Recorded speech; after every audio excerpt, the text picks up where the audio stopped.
Hi everyone, it's Liam here from Rating the Races. So tomorrow's ratings will be free to everyone who gets involved in the NAP competition. So do get involved in the NAP competition, and you'll be able to see the premium ratings for all of the races tomorrow, not just at Ascot. But I wanted to do my analysis and show you who I like for Royal Ascot. Sorry, I was distracted. Okay, so we will start off with the 2:30, the Albany Stakes, Group 3 for fillies. I mean, that R figure from Carlos Way is massive. That's a huge R figure on debut. Was a very, very impressive winner at Doncaster. From the front, pretty much made all the running. Um, beat Star of Mystery, beat Seren. How do you say that? Seren Seraph. Um, Star of Mystery's obviously come out and won as a short price favourite next time. Actually won by 11 lengths. It's very possible that Star of Mystery bumped into a very, very good horse in Carla's Way. I think she's very, very good, and the R figure that she recorded also demonstrates that she's very, very good. And I think she is the one to beat here. Um, Fours are available. I mean, any other day you would never be, a 4-to-1 winner. You'd be taking that. That's absolutely fine. Um, okay, she's favourite, but I fully expect her to win. So, yeah, I'm quite keen on her. If you looked at potential dangers, Navassa Island, good R figure for finishing second. Quite a strange thing that to see such good R figure for a second position. Navassa Island was finishing second that day to Porta Fortuna, who is also in the race, and you'll notice that um, we've given a higher R figure to Navassa Island. We've pretty much given it the same. There was only a neck between them. They do run off the same weights. Um, Navassa Island just didn't get there, whereas Porta Fortuna was just about going to get collared, in my opinion, late on. I think with that run under her belt, Navassa Island will reverse the form with Porta Fortuna, but they've been priced accordingly as well. Navassa Island, you can see the money is for, it's actually for both of them at the moment. But yeah, I'm very keen on Carlos Way to take all the beating there. Moving on to the 305, Little Big Bear should win this. He's a sprinter. He was impressive last year, second on debut, then won all of his next races, including winning a Phoenix Stakes, Windsor Castle, a Group 3 at Curragh. Really good. Came back for the Guineas, didn't stay the Guineas trip, dropped him back to 6. Super impressive. But way back in third that day was Bradsell, who's obviously come out and won at Royal Ascot. Should have been a ring, ran a great race for second. I think Should have been a ring was probably picking up the pieces. And they'll be trying to do that again tomorrow. I mean, is there a proper Group 1 horse in this race? Sakir, maybe. Little Big Bear, definitely. Some of the others, I'm not so sure.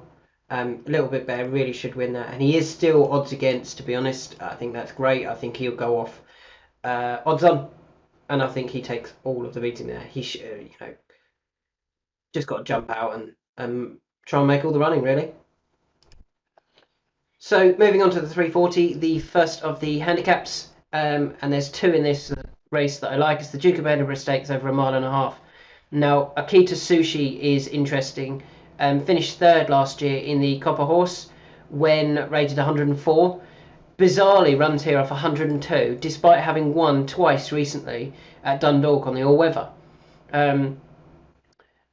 Yeah, it's strange that they're kind of basing his English rating on one disappointing run in the Ebor, which is always tough, especially for a really lightly raced horse. And I think, Akita Sushi's going to go really close here. Previous jockeys, Mikey Shee, Mr. Hamilton, Declan McDonough, Shane Cross, tomorrow, Ryan Moore. Ryan Moore's been booked. Yeah, he's going to go close, and he is getting more supported now. You can still get sevens, just about. Sixes are also available.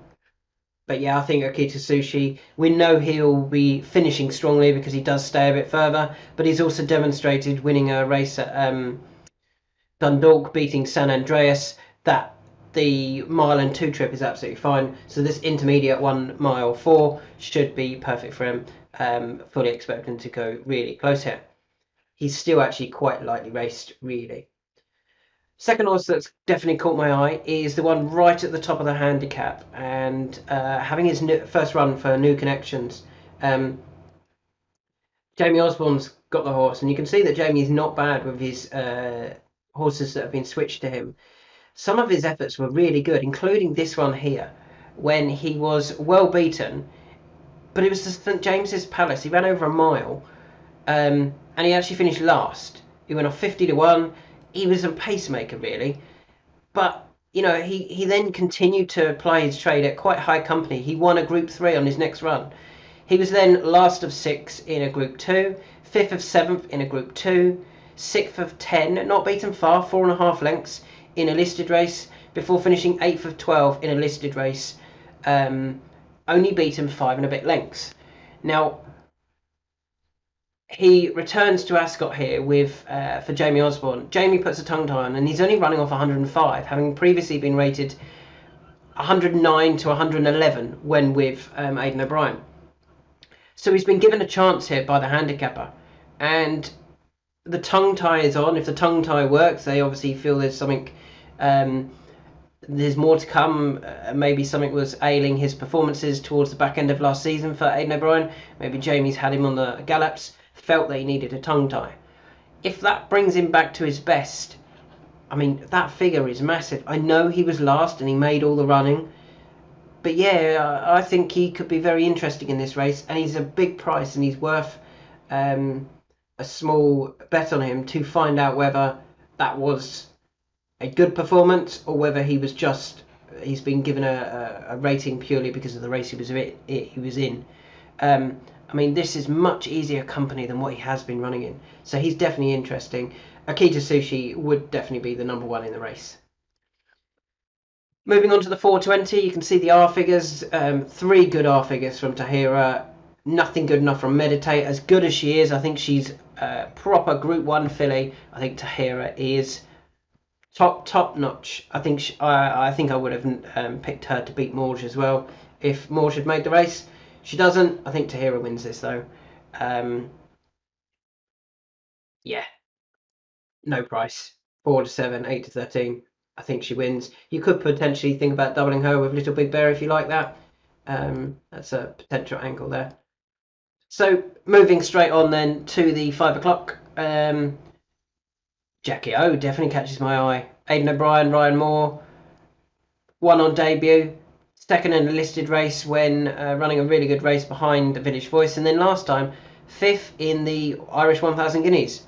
A reproduction of that form, and she should be able to win a handicap. I know she's got a rating of 105, 102. I think she'd be better than that. I think there's got to be something right near the bottom, in my opinion, that could be interesting and rapidly ahead of her mark. Ryan's picked Jackie O. Yeah, I'm really quite keen on Jackie O, to be honest. No negatives really. Trip is fine. It stays over that mile that she ran over. She has got a bit form over a bit further, so will stay all the way to the finish. And yeah, I think it's a great bit of placement, to be honest, from Aidan O'Brien. He spotted that she can run in the Sandringham. Rather than finishing 4th or 5th in a Group 1, they can go and try and win a handicap. So yeah, 7-1 available about Jackie O. We're getting through these quite quick today, aren't we? 5.35. Who do I like in this? So King of Steel ran a great race to finish second in the Derby. Was he flattered? Did he really appreciate the going? He went off 66-1 that day, and I think if they really believed he was that good, he would have gone off a shorter price. You can see his R figures don't match.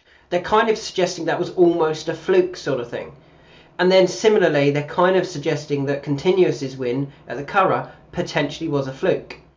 So I want to take both of those out on the basis that maybe they were fluke efforts, or things just worked out perfectly for him. The horse who has definitely demonstrated that he's good enough on multiple occasions for a race of this class is Arrest. Arrest was obviously a very good winner of the Chesterfields, or a good winner of the Chesterfields, not a very good winner. Second in a Group 1 at Saint-Cloud, had previously won some races at Sandown and Foslas in good style. The third behind Nostrum was obviously very good form on debut. Highlighted him that day and said he would probably be the best at the race. Disappointed in the Derby. Went a 4-1 for the Derby. I think there was a few horses that were forgiven their efforts at Epsom because it was so fast that you really had to like the ground. If you didn't like a little bit, they ran, really moderate and disappointing races. I don't believe. I think that wasn't Arrest's true running, and yet he still ran okay. He still ran better than, or nearly as good as some of these. I mean, these ones like Relentless Voyager hasn't even achieved that on a good day. What Arrest achieved on a bad day. I want to take the favourite on. I want to take King of Steel on with Arrest for Frankie to beat Kevin Stott and demonstrate that actually it was just the ground and the course at Epsom, such a tricky course and difficult on that rattling fast ground to really, if you didn't like it, it didn't work at all. Whereas I think this ground will be much more to Arrest's liking, and I think he can reverse the form and bounce back here. Moving on to the final race, there's two that have caught my eye in this race. The first one on our ratings there is Harry Brown. I thought that was a really good effort behind Ferris and Pure Angel. I might be going on that same form line again. I thought Harry Brown travelled nicely that day, didn't quite pick up. That was off 87, runs again off 87. I think having come from the all-weather to then run over 5 furlongs, things just happened a little bit quick that day. And yet he's now had that run under his belt sort of thing, and he'll know how fast they're going to go. He has got form over further, so he will be finishing strongly, which is always good for Ascot. And I think he can run a really big race here for Hayley Turner. If there's one thing that Hayley is quite good at, it's in these big types of big handicaps. She actually won this race last year with Latin Lover for Harry Eustace. I think she can go really close here on Harry Brown for David Simcock. And the second horse that caught my eye was Prince of Pillow for Keith Dalgleish. Now, he last season ran some really good races. Won his first 2, then went to the Flying Shielders, a Group 2, didn't run bad, finished 4th, dropped back to a listed company and was a very easy winner of a listed race. Then finished 3rd in a Group 3 behind Rumstar and returned this season in a listed race, but a good listed race at Haydock, when being beaten by Regional. But there was others in that race that it was probably listed by name only. But that was his first run back. Ryan Moore was on board that day, so they'd managed to get Ryan to ride, probably thinking that they've got a nice horse. James Doyle takes the ride tomorrow, still suggesting that they think he's good. He dropped from 104 to 102 that day and now runs in a handicap. And he went off 18-5, which is terrible odds, just bigger than 7-2. 15, yeah, just bigger than 7-2. For a listed race, now drops back into a handicap. He's a big price. He's 25s, 20s, 28s, 25, 28s is available. You can definitely get 22s. I think it's a big price for this race. He should appreciate the strong the strong pace. I don't think the ground's an issue. I think Haydock was very much riding with a distinct bias, and I don't think that suited Prince of Pillow. Back into a handicap again. They've booked a positive jockey booking, so they obviously feel that he's better than this grade and probably this mark. The fact that he's never run in a handicap. He went novice stakes, condition stakes, Group 2 listed, Group 3 listed. For me, dropping into a handicap, he's got to have a chance. right off the top weight.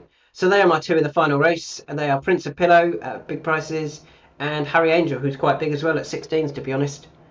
So they are my selections for day 4 of Royal Ascot. Carlo's Way, I think it was a really good performance and impressive and good figure, and I think she'll take all the beating. Little Big Bear is the best Group 1 horse, 6 furlong horse in my opinion, in training at the moment. Akita Sushi should be finishing strongly, actually runs off a £2 lower mark than when running well last year. Ryan Moore booked to ride. And iCal is a very interesting runner for Jamie Osborne, now into a handicap, having previously been with Aidan O'Brien. Tahira should win the Coronation Stakes. Jackie O drops in class from the Guineas into a handicap. Ryan Moore rides. I think it's very good placement. Arrest, I think he can show that it was just the ground and Epsom that he didn't like, rather than he's not good enough. And in the final race, Harry Brown to demonstrate that run over 5 has got him ready for the hustle and bustle of this, and Prince of Pillow to demonstrate that he is better than a handicapper. Thanks for listening. Have a great weekend, and I obviously will be back for a video for Saturday as well.